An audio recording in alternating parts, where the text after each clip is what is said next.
Hello friends, कैसे हैं आप सभी। आई होप आप सभी लोग स्वस्थ होंगे। सो फ्रेंड्स, आज हम चैप्टर 4 इस सीरीज़ का स्टार्ट करने वाले हैं। संविधान जो हमारी पॉलिटी साइंस है, इसका हम चैप्टर 4 आज स्टार्ट करने वाले हैं। तो जो हमारा चैप्टर 4 है उसका नाम है संघ, राज्य, क्षेत्र तथा राज्यों का पुनर्गठन। ठीक है, तो ये ज्ञानचंद यादव की जो बुक है, इसका चैप्टर 4 है संघ, राज्य, क्षेत्र तथा राज्यों का पुनर्गठन, union, territory and reorganisation of states. मतलब इसका मतलब क्या है। संघ मतलब संघ क्या है, राज्य क्षेत्र, उस संघ में जो राज्य हैं उनके विषय में कि राज्य क्षेत्र क्या होते हैं और हम राज्य क्षेत्र का पुनर्गठन किस तरह से कर सकते हैं। ठीक है, क्या प्रावधान उसके लिए रखे गए हैं।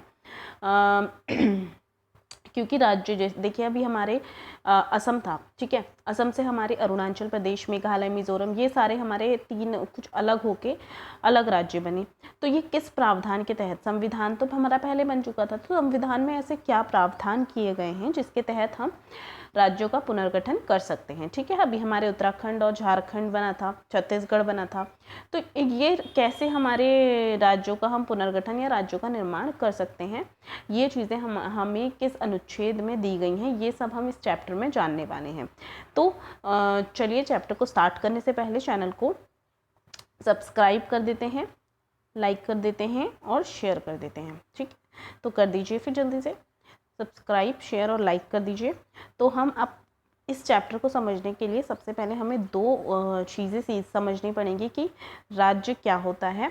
ठीक है, व्हाट इज़ राज्य, राज्य क्या है और संघ क्या है। ठीक है, तो संघ और राज्य, हमें ये दो चीज़ें समझनी पड़ेंगी। संघ को समझने के लिए हम लोग क्या समझेंगे, राष्ट्र। ठीक है, राष्ट्र ही एक तरह से संघ है। संघ और राष्ट्र को समझने के लिए हमें क्या समझना पड़ेगा, राष्ट्रीयता को समझना पड़ेगा।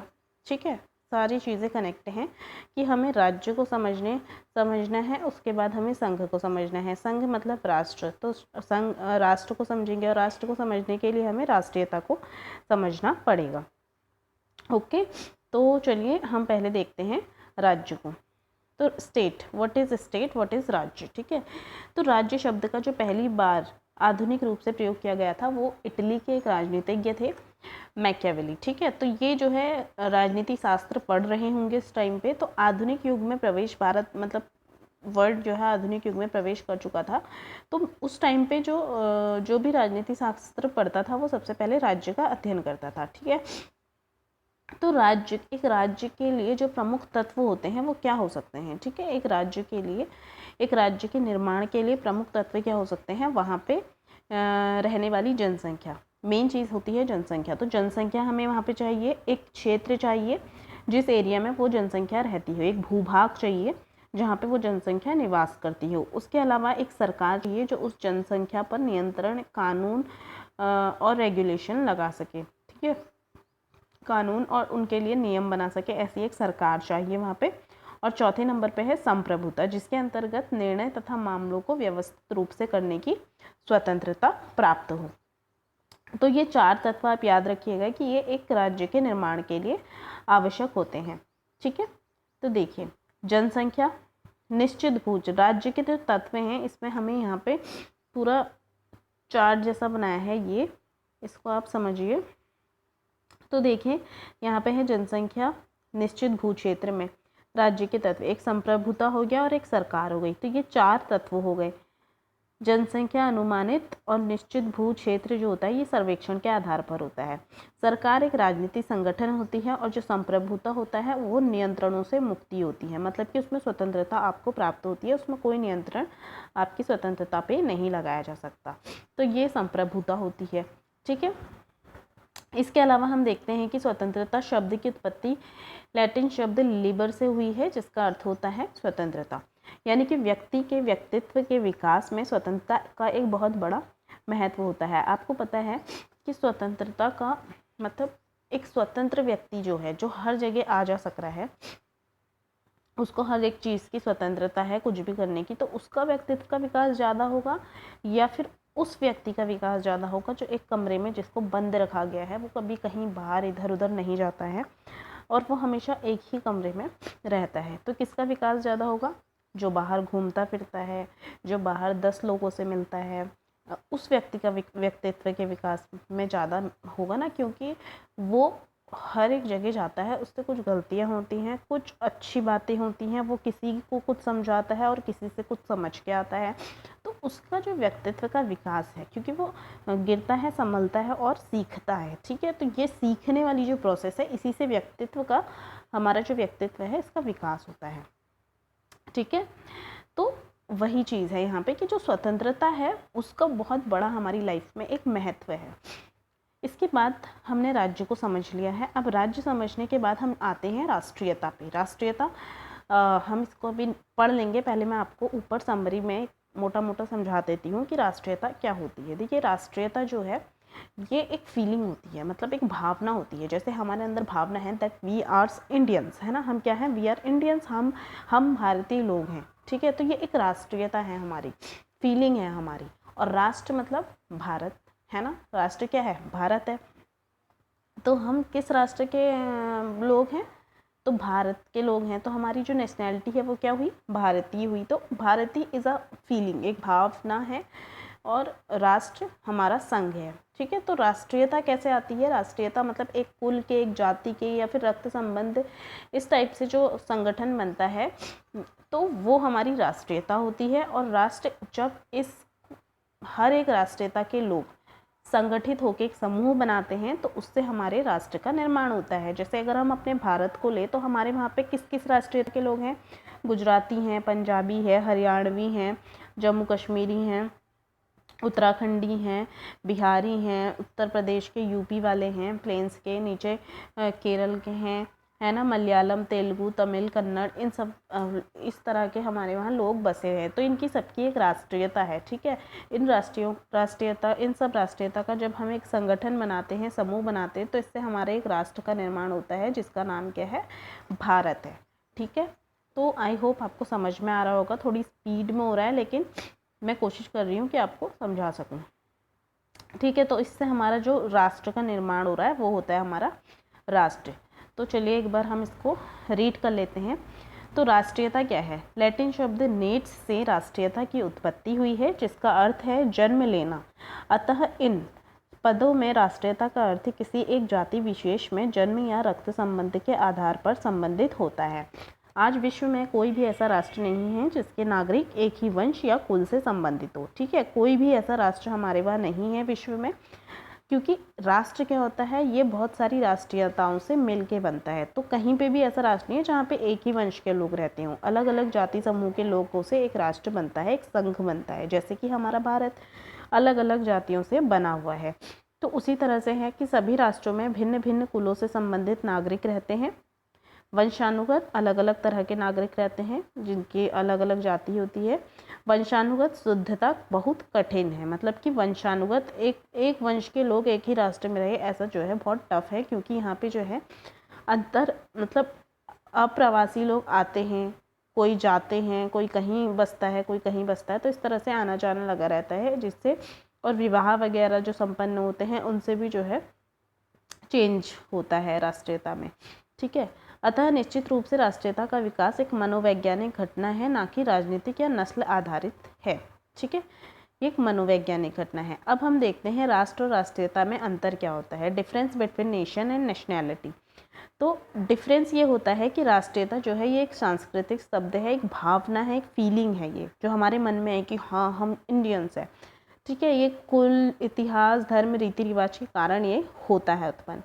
एक राष्ट्रीयता के लोगों में एकता की भावना होनी चाहिए, उन्हें यह महसूस करना चाहिए कि उनमें क्या है, कुछ समानता है, ठीक है, जो कि उन्हें दूसरे लोगों से अलग करती है। जब राष्ट्र के लोगों का एक संगठित और व्यवस्थित समूह होता है, मतलब कि जब राष्ट्रीयता वाले, जो एक राष्ट्रीयता या अलग अलग राष्ट्रीयता के लोग एक समूह, व्यवस्थित रूप से एक समूह बनाते हैं, तो उसको बोलते हैं राष्ट्र। किसी राष्ट्र में व्यक्तियों को जोड़ने की कड़ी एकता की भावना होती है, ठीक है। किसी भी राष्ट्र में व्यक्तियों को जो जोड़ने की एक कड़ी होती है वो क्या होती है, एकता की भावना। जब एकता की भावना उनके अंदर होगी तभी तो एक राष्ट्र का निर्माण होगा, वरना तो वो लड़ते झगड़ते रह जाएंगे, है ना। तो उससे राष्ट्र का, एक अच्छे राष्ट्र का निर्माण नहीं हो सकता। तो राष्ट्र से एक संगठन का विचार आता है, जबकि राष्ट्रीयता से भावना का निर्माण होता है। अब हम देखें तो मूल रूप से राष्ट्रीयता क्या है, एक सांस्कृतिक पद है जो कि केवल राजनीतिक है, ठीक है। एक राष्ट्र मूल रूप से एक राजनीतिक पद है जो कि संयोग सांस्कृतिक है। हालांकि इसका अर्थ यह नहीं कि राष्ट्रीयता की राजनीतिक व राष्ट्र की सांस्कृतिक संकल्पना नहीं है।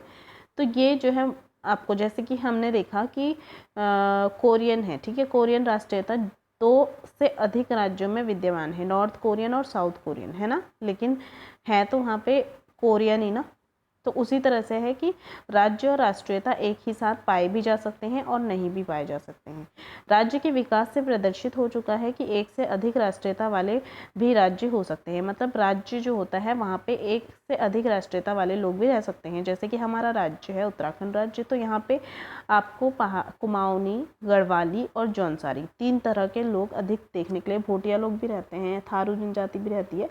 तो यहाँ पे भी बहुत सारी राष्ट्रीयता के लोग रह सकते हैं, यानी कि एक राज्य में अलग अलग राष्ट्रीयता पाई जा सकती है। पूर्व सोवियत संघ में जब वह एक राज्य था तो वहाँ पे भी कई राष्ट्रीयताएं समाहित थी। दूसरा उदाहरण हम कोरियन राष्ट्रीयता का देख सकते हैं जो 2 से अधिक राज्यों में विद्यमान है। ठीक है, राष्ट्र व राष्ट्रीयता 2 अलग अलग शब्द होते हैं। कुछ लोग राष्ट्रीयता शब्द को मानते हैं कि यह राष्ट्र के निर्माण का आधारभूत तथ्य व गुण है। ठीक है, अर्थात यहाँ पे ये कह रहा है कि जो राष्ट्र है और राष्ट्रीयता है ये अलग अलग शब्द हैं। ये हम सिर्फ रीड कर रहे हैं, मैं आपको समझा चुकी हूँ। वही चीज़ है कि राष्ट्र और राष्ट्रीयता 2 अलग अलग शब्द हैं। राष्ट्रीयता क्या है और राष्ट्र क्या है, वही चीज़ इसमें बार बार रिपीट करके दी है। ठीक है, तो यही चीज़ है। अब नेक्स्ट हम देखते हैं कि यदि राष्ट्र शब्द का प्रयोग एक ही कुल, भाषा और रीति रिवाज तथा एक ही क्षेत्र की जनसंख्या के सबसे अधिक लोगों के लिए करते हैं, ब्रिटिश लोग भी एक राष्ट्र है। ठीक है, जो ब्रिटिश हैं वो भी एक राष्ट्र हैं, ब्रिटिशर्स कहते हैं ना उन्हें।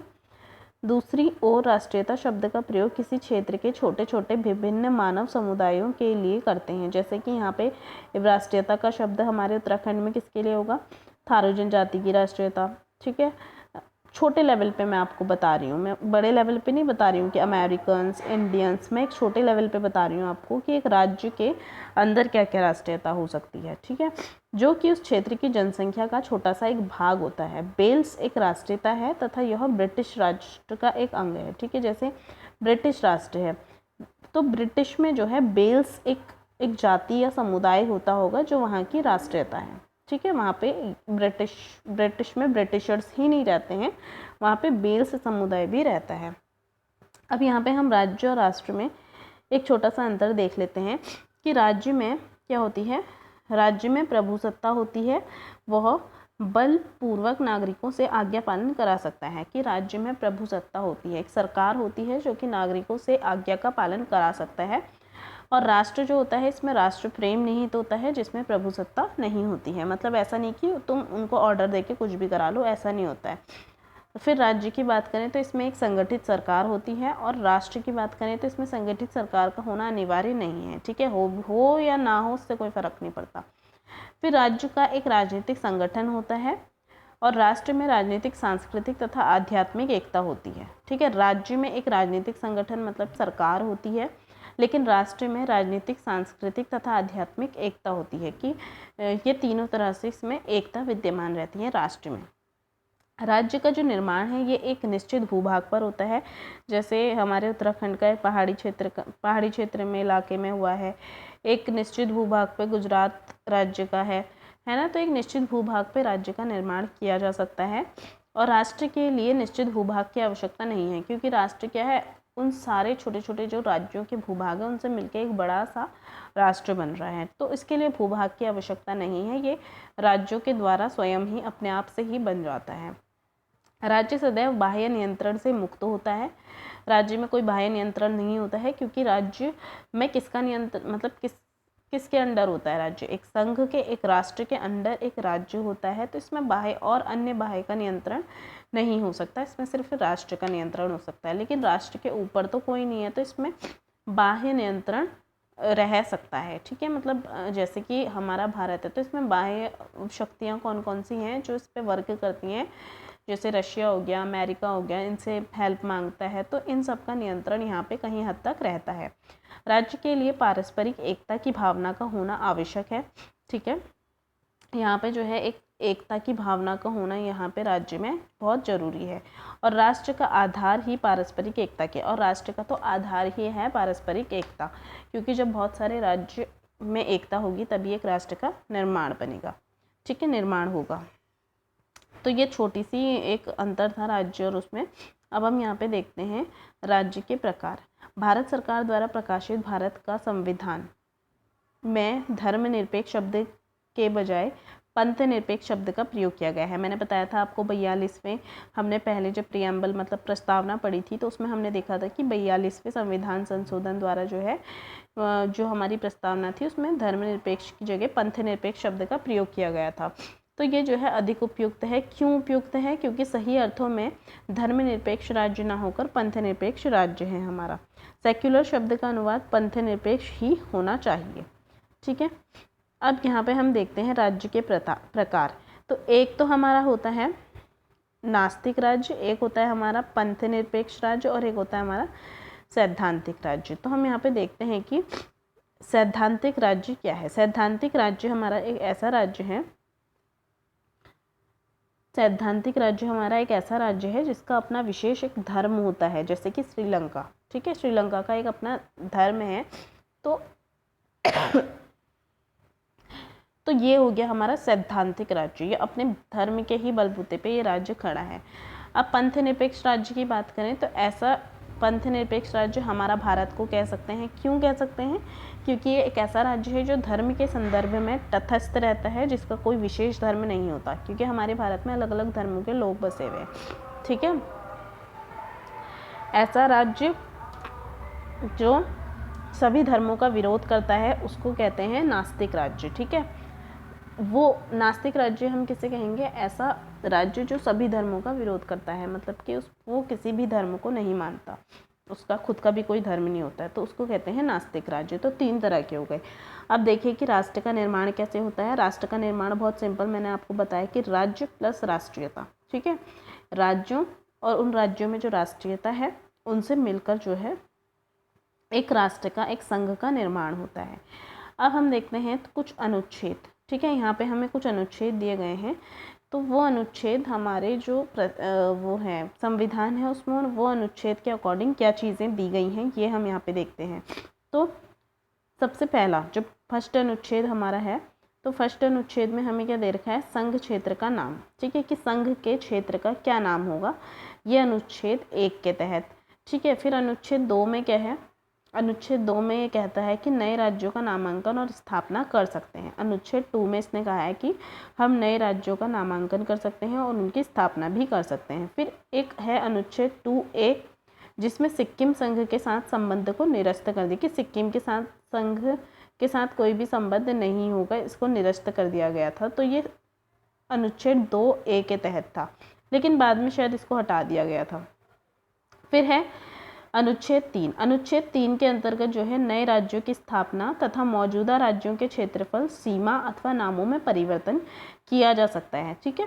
तो जो हम राज्यों का पुनर्गठन देख रहे थे ना, कि राज्यों का पुनर्गठन किस अनुच्छेद के तहत है, तो ये अनुच्छेद 3 है जिसके तहत, याद रखिएगा ये बहुत ज़्यादा इम्पोर्टेंट है, ये जो अनुच्छेद 3 है ये इम्पोर्टेंट है कि नए राज्यों की स्थापना तथा मौजूदा राज्यों के क्षेत्रफल, सीमा अथवा, मतलब कि अगर हमें कोई सीमा क्षेत्र बढ़ाना है या घटाना है, जैसे उत्तर प्रदेश था बहुत बड़े लेवल पे था, तो उसमें से आधा सीमा को अलग करके जो है उत्तराखंड राज्य बना दिया गया है ना। तो ये अनुच्छेद 3 के तहत किया गया। फिर अनुच्छेद 4 में क्या है कि अनुच्छेद 2 और 3 के अंतर्गत बनाए गए कानून जिनके द्वारा पहली और चौथी अनुसूची एवं पूरक, आनुषंगिक एवं अनुवर्ती मामलों में संशोधन किया जा सके, ठीक है। ये है हमारे अनुच्छेद 4 में दिया हुआ है। अब हम देखते हैं सरकार क्या है और राज्य क्या है। सरकार और राज्य के बारे में हम देखते हैं कि राज्य एक स्थायी संस्था होती है, सरकार अस्थायी होती है। राज्य क्या होती है? एक स्थायी संस्था है, यह सदैव बना, एक राज्य हमेशा वहीं पे रहेगा जहाँ पे वो है, ये स्थायी रहता है। अब सरकार की बात करें तो सरकार तो हर 5 साल में नई बनाई जाती है। तो सरकार क्या है? एक अस्थायी है और समय समय पर जनता की इच्छा के अनुसार ये बदलती रहती है। अब राज्य की एक अमूर्त संस्था है। राज्य क्या होती है? एक अमूर्त संस्था है जो कि एक कल्पना मात्र है सरकार का साकार रूप होता है, हम सरकार को देख सकते हैं। राज्य एक व्यापक शब्द है। राज्य में शासक वर्ग और शासित जनसमूह दोनों ही। राज्य क्या है, एक ऐसा वो है जिसमें शासक वर्ग भी होगा, सरकार भी होगी और एक जनसंख्या होगी जिस पर उस सरकार का नियंत्रण होगा, तो ये राज्य में आता है। और सरकार केवल एक ही अंग है, सरकार में केवल एक शासक वर्ग ही होता है, ठीक है। सरकार में सिर्फ जो सरकार है वही होगी, जनता इसमें शामिल नहीं होगी। लेकिन राज्य में जनता और शासित समूह दोनों ही जो है हमारे देखने के लिए मिलते हैं। अब हम देखें कि राज्य के मौलिक अधिकार, ठीक है, राज्य के मौलिक अधिकार हम देखते हैं। तो राज्य जो होता है, सभी राज्यों के लक्षण समान होते हैं, सभी सरकारें एक समान नहीं होती, ठीक है। सभी राज्यों के लक्षण मतलब राज्य क्या होंगे, ये एक लक्षण इनके समान हो सकते हैं। जैसे एक राज्य है उसमें क्या क्या चीज़ें चल रही हैं वो समान है, भूभाग हैं उनके, वहाँ जनसंख्या कितनी है, ये सब चीज़ें समान हो सकती हैं। लेकिन जो सरकारें हैं वो अलग अलग क्षेत्र में अलग अलग बिहेव की सरकार होगी, ठीक है। राज्य जो होता है वो प्रभुत्व संपन्न संस्था है, व्यक्ति इसका विरोध नहीं कर सकते। राज्य एक प्रभुत्व संपन्न है, मतलब कि वहाँ पे जो है स्वतंत्रता है राज्य में, इसका कोई भी व्यक्ति विरोध नहीं कर सकता है। लेकिन सरकार के कार्य जो हैं ये जनहित में नहीं हो तो नागरिक सरकार का विरोध कर सकते हैं, ठीक है। लेकिन सरकार देखो, राज्य क्या है, राज्य का जो एक प्रभुत्व संपन्न है, वहाँ पे एक स्वतंत्रता है, व्यक्ति कुछ भी कर सकता है, इसका कोई भी विरोध नहीं कर सकता। लेकिन सरकार ये अगर कुछ काम ऐसा कर देती है जो जनता के हित के लिए सही नहीं है, तो नागरिक जो है उस सरकार का विरोध कर सकता है और दूसरी सरकार को ला सकता है, ठीक है। तो ये चीज़ है राज्य और सरकार में एक अंतर। फिर है राज्य का जो वर्तमान स्वरूप विकास का परिणाम है। जो राज्य का वर्तमान स्वरूप है ये एक विकास, जो हम विकास करते हुए आए हैं उसका एक परिणाम है, लेकिन सरकार मनुष्य का परिणाम नहीं है, ठीक है। राज्य के अधिकार जो हैं वो मौलिक हैं और सरकार के अधिकार मौलिक नहीं है, ये भी है। राज्य के अधिकार मौलिक मतलब जो हमारे मूल अधिकार हैं, मौलिक अधिकार हैं, उनमें आपने पढ़ा होगा स्वतंत्रता बोलने की, अभिव्यक्ति की, धर्म की, इन सब की जो स्वतंत्रता हमें मिलती है वो राज्य के अंदर भी होती है, ठीक है। जो सारी स्वतंत्रताएं बताई गई हैं मौलिक अधिकार में। लेकिन सरकार के अधिकार मौलिक नहीं होते हैं, ठीक है। सरकार के जो अधिकार हैं वो बनाए गए हैं, वो मूल अधिकार में नहीं आते हैं। अब हम देखते हैं क्या भारत विनाशी राज्यों का अविनाशी संघ है। ये क्वेश्चन बहुत बार आता है कि भारत विनाशी राज्यों का अविनाशी संघ है। संविधान में कुछ ऐसे उपबंध हैं जो संघ सिद्धांत हैं।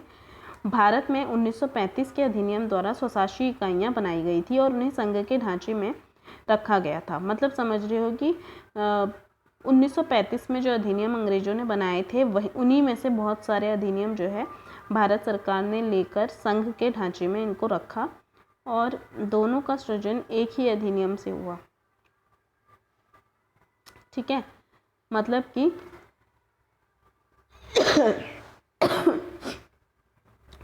संघ का भी जो सृजन हुआ और राज्य का भी जो सृजन हुआ वो 1935 के अधिनियम द्वारा ही हुआ, क्योंकि स्वशासी इकाइयाँ यहाँ पे बनाई गई।